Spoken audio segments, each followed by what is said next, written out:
Thanks for joining us. Retirement is a word that sounds nice, especially the second time around.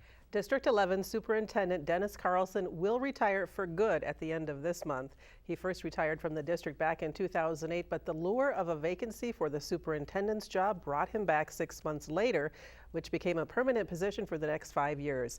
CTN's Steve Antis sat down with Carlson this week to take a look back.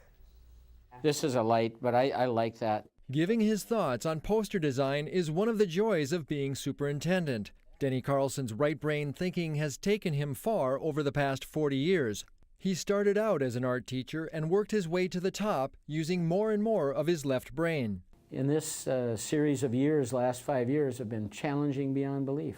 Carlson says he made the right decision when he took the job as superintendent of the Anoka-Hennepin School District. He first thought the position would be short-term. I took the job knowing we were going to close a whole bunch of schools, and we closed 8, so that happened immediately. Little did Carlson know the bigger challenges that were to come, issues that would bring District 11 national attention.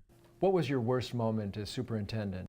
You know, obviously one of the worst for me is when students started dying and we didn't know why.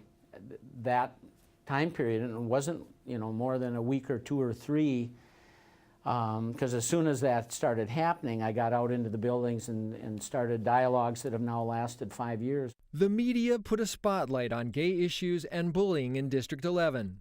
The Rolling Stone article, I'll never forgive him for it. One of Carlson's strong suits was his ability to connect with students and learn what needed to be done to change the culture. He gives credit to the Anoka-Hennepin School Board, which worked hard to establish higher levels of accountability and student performance. Our 5-year graduation rate is 95%. Our dropout rate is somewhere between 2 and 3%. Denny Carlson heads off to one last graduation ceremony in Anoka as superintendent. The district's graduation rate, yet another bright spot which he can look back on as he drives off into his golden years. They're wonderful moments that just bring tears to your eyes for what we've done for students and families and what they do to boost our spirit and to make you feel good about the job we do. Denny Carlson looks forward to more right-brain thinking in his retirement. He's a big fan of the Twin Cities music and arts community, and he also said his wife has been planning a trip for them to travel to England. And of course, they plan to spend lots of time with their grandchildren.